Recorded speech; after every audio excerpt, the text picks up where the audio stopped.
बिस्मिल्लाहिर्रहमानिर्रहीम। अस्सलाम वालेकुम। आज मैं आपको शामी कबाब बनाना सिखाऊंगी जो कि बेसिक रेसिपी है। तो इसको बनाने के लिए हमें चाहिए होगा कीमा 1 किलो, चने की दाल 1 कप, इसे आप 1 से 2 घंटे के लिए पानी में भिगो लीजिएगा। हरा धनिया कटा हुआ आधा कप, पुदीना आधा कप, सब्ज मिर्च 4 अदद बारीक कटी हुई, 1 अदद मीडियम साइज की प्याज बारीक कटी हुई और 1 अदद रफली कटी हुई मीडियम साइज की प्याज और 2 टेबलस्पून अदरक लहसुन पिसा हुआ और नमक 1 टेबलस्पून या हस्बे जरूरत और हाफ टी स्पून गरम मसाला और साबुत गरम मसाले में 1 इंच का टुकड़ा दालचीनी का, 2 अदद मोटी बड़ी इलायची, तेज पत्ता 1 अदद, 4 छोटी सब्ज इलायची और 5 अदद लौंगे और 10 से 12 अदद काली मिर्चें, 1 टीस्पून साबुत सफेद जीरा और 1 टीस्पून साबुत धनिया और 10 से 12 अदद साबुत लाल मिर्चें और 2 अदद अंडे चाहिए होंगे शामी कबाब को कोट करके तलने के लिए, और शामी कबाब फ्राई करने के लिए तेल चाहिए होगा।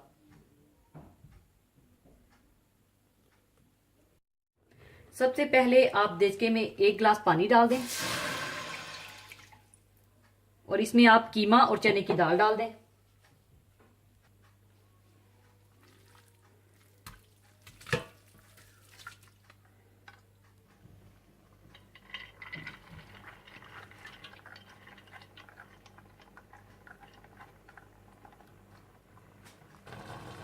और साथ ही आप इसमें साबुत लाल मिर्चें डाल दें और नमक और पिसा हुआ अदरक लहसुन डाल दें और अच्छी तरह से मिला लें।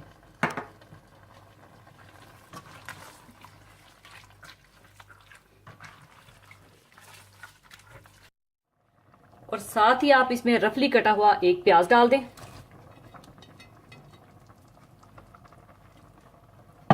और अच्छी तरह से मिला लें।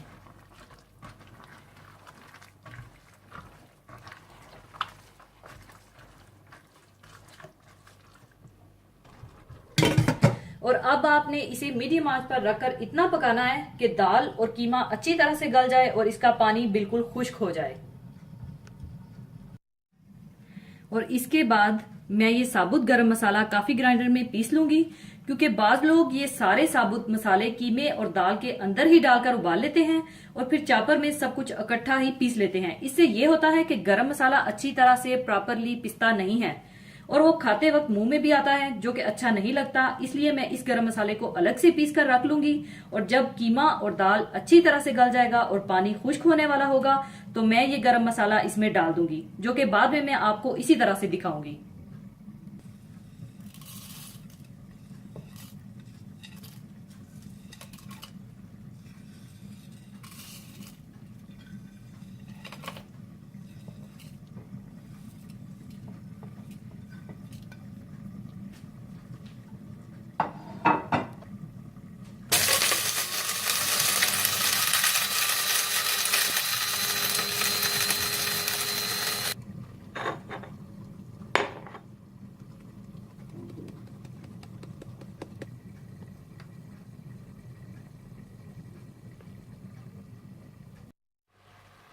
जब दाल और कीमे का पानी तकरीबन खुश्क हो जाए तो जो मसाला हमने पीस कर रखा था वो डाल दें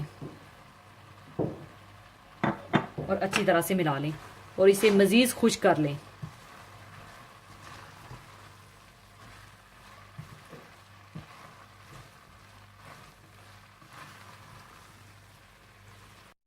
दाल और कीमा अच्छी तरह से गल चुका है और इसका पानी भी बिल्कुल खुश्क हो चुका है। अब मैं इसे ठंडा होने के बाद चापर में पीस लूंगी।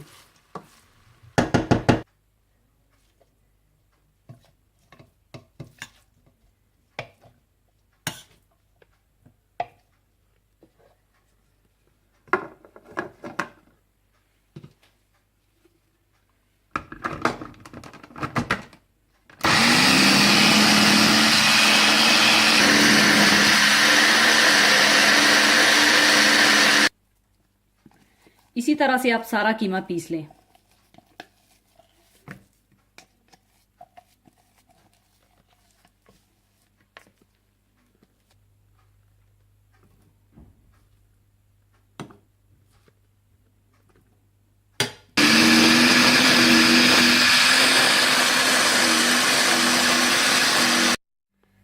कीमा पीसने के बाद अब आप इसी चॉपर में प्याज, पुदीना, हरा धनिया और हरी मिर्चों को भी पीस लें।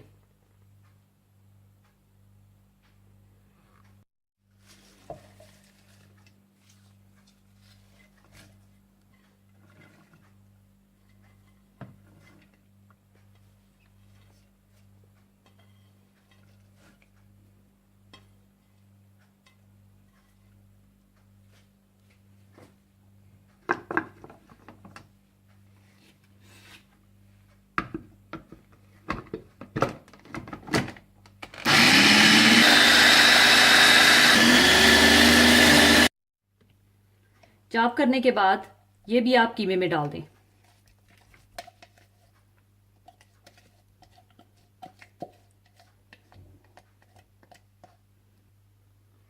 साथ ही आप गरम मसाला पाउडर भी डाल दें और अच्छी तरह से मिला लें।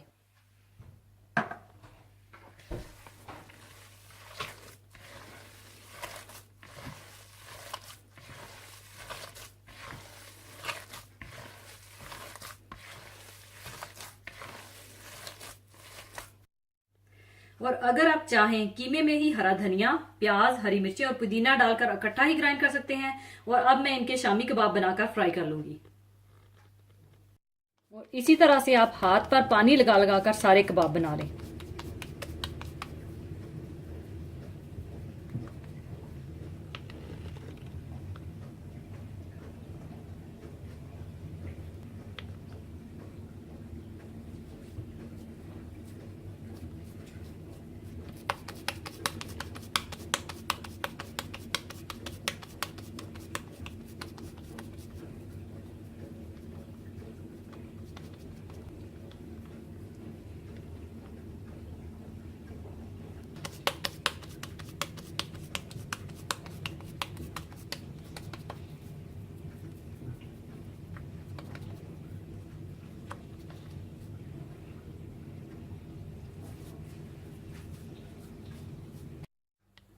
सारे शामी कबाब बनाने के बाद आप चाहें तो इनको आप आसानी से फ्रीज भी कर सकते हैं।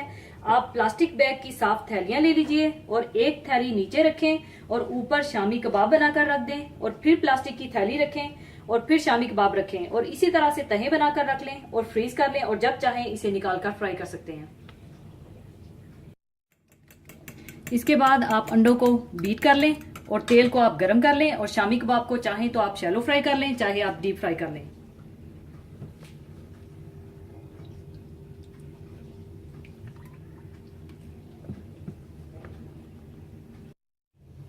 इसके बाद आप शामी कबाब को अंडे में डिप करते जाएं और तलते जाएं।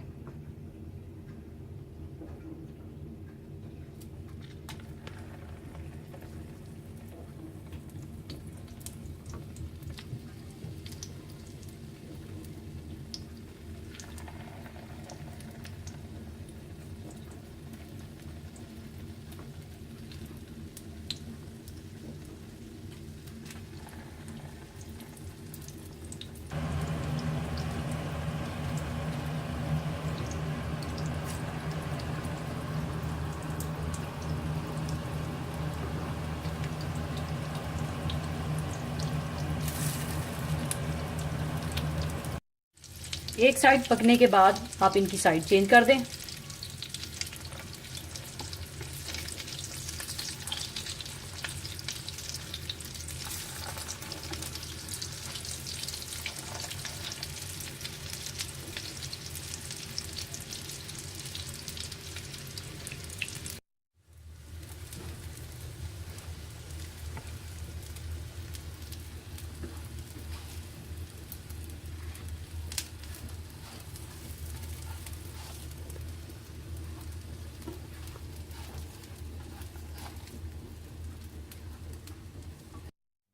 लीजिए शामी कबाब तैयार हैं। इन्हें आप पुदीने, हरे धनिए और हरी मिर्चों की चटनी के साथ सर्व करें और जरूर बनाइएगा। और जाने से पहले एक हदीसे पाक शेयर करना चाहूंगी। हदीसे पाक इस तरह से है। हजरत उमर रजी अल्लाह ताला अन्हो से रवायत है कि नबी करीम सल्लल्लाहु अलैहि वसल्लम ने फरमाया, एक शहर से दूसरे शहर तक माल पहुंचाने वाले को रोजी दी जाती है और माल को महंगा बेचने की गर्ज से माल को रोकने वाला मलऊन है। यानी इसमें जरा बराबर भी शक की गुंजाइश नहीं कि तिजारत से बढ़कर कोई अच्छा पेशा दुनिया भर में नहीं है। जो मादी, रूहानी, दीनी और दुनियावी फवायद एक ताजिर को हर वक्त हासिल है, वो किसी दूसरे को नसीब नहीं। ये एक ऐसा जरखेज पेशा है कि दौलत और तिजारत का हम मानी समझे जाते हैं। मुलाजमत करने वाला अगर आमदनी बढ़ाने का इरादा करे तो इसे अमूमन नाजायज वसाइल से काम लेना पड़ता है या अपनी कुव्वत से बढ़कर काम करना पड़ता है। लेकिन एक ताजिर रात दिन अपने काम और काम के साथ आमदनी बढ़ाता जाता है, लेकिन ना इसे खिलाफ वर्जी की जरूरत पड़ती है और ना कोई मजहबी गुनाह इस पर आयद होता है। तिजारत के जरिया एक इंसान जिस कदर दौलत हासिल करता है वो किसी और जरिए से मुमकिन नहीं। कुरान पाक में भी अल्लाह रब्बुल इज्जत ने इस पहलू से मुसलमानों की हदायत का सामान रखा है। फरमाने रब्बुल इज्जत है, अल्लाह ने तिजारत को हलाल किया और सूदी कारोबार को हराम किया।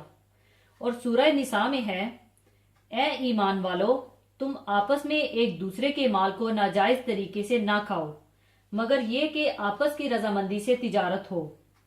तिजारत के जरिए सिर्फ दौलत ही हासिल नहीं होती, बल्कि एक दूसरी शय भी नसीब होती है जो किसी तरह भी दौलत से कम नहीं, और वो है आजादी। एक ताजिर अपने इरादे, अपनी ख्वाहिशात और जमीर को पामाल करने और अपनी जिंदगी दूसरे के कब्जे में देने पर मजबूर नहीं है। इसे दुनिया में बेजा खुशामद और चापलूसी की जरूरत पेश नहीं आती। खुद नबी अकरम सल्लल्लाहु अलैहि वसल्लम बारे नबूवत उठाने से पहले एक कामयाब ताजिर थे। सहाबा इकराम रजी अल्लाह में भी तिजारत का पेशा आम था, बल्कि मक्का वाले तो अक्सर ताजिर ही थे। सैयदना उस्मान रजी अल्लाह ताला अन्हो का ताजिर होना तो मशहूर व मारूफ है। दीगर सहाबा इकराम भी तिजारत ही के पेशे से वाबस्ता थे। सैयदना उमर रजी अल्लाह ताला अन्हो बहुत बड़े ताजिर थे और अपनी तिजारती मशगूलियत की वजह से दरबारे रसालत में ज्यादा हाजिरी का मौका नहीं पाते थे। इसीलिए इनकी रवायत से बहुत कम हदीसें मिलती हैं। वो खुद फरमाते हैं कि रसूलुल्लाह सल्लल्लाहु अलैहि वसल्लम की हदीसें मुझसे इस वजह से मख्फी रह गईं कि मैं तिजारती कारोबार में ज्यादा मशगूल रहता था। सैयदना अबू बकर रजी अल्लाह ताला कपड़ों की तिजारत करते थे। हजरत अब्दुर्रहमान बिन औफ रजी अल्लाह ताला अन्हो बहुत बड़े सौदागर थे। इमाम आजम अबू हनीफा रहमतुल्लाह अलैहि कपड़ों की तिजारत करते थे। इमाम बुखारी रहमतुल्लाह अलैहि के मुतल्लिक भी आता है कि वो भी कपड़ों के ताजिर थे। तिजारत का एक बड़ा फायदा और जो यकीनन सबसे कीमती है वो ये है कि एक सच्चा अमानतदार ताजर सही उसूल तिजारत की पाबंदी के साथ जो कुछ कमाता है वो सब पाक और हलाल होता है, जो इसको दुनिया में भी फायदा पहुंचाता है और आखिरत में भी इसको सरखुरू करेगा। तिजारत का फायदा सिर्फ ताजिर ही तक महदूद नहीं रहता, बल्कि एक ताजिर की जात से बहुत से इंसान फिक्रे माश से आजाद हो जाते हैं। जब एक घर बनता है और एक कारखाना खुलता है और एक कारोबार शुरू होता है तो लाजमी तौर पर इसके लिए कारकुनों की जरूरत पड़ती है और इस तरह बहुत से इंसानों के लिए जरिया माश पैदा हो जाता है, जिससे बहुत सारे खानदान पलते हैं। जो कौमें और मुल्क तिजारत की तरक्की से गफलत बरतती हैं वो दर हकीकत दूसरों की मोहताज और दस्ते नगर हो जाती हैं। यहाँ तक कि गुलामी का तोग भी गले में डालना पड़ता है। आजकल की जंग भी तिजारत ही की जंग है, जिसमें ताकतवर ममालिक अपनी तिजारत को फरोग देने के लिए दूसरे मुल्क पर जंग करके कब्जा करना और तिजारत बढ़ाना चाहते हैं। और इसी के साथ मैं आपसे इजाजत चाहूंगी। अपना बहुत ख्याल रखिएगा, दुआओं में याद रखिएगा। अल्लाह हाफिज।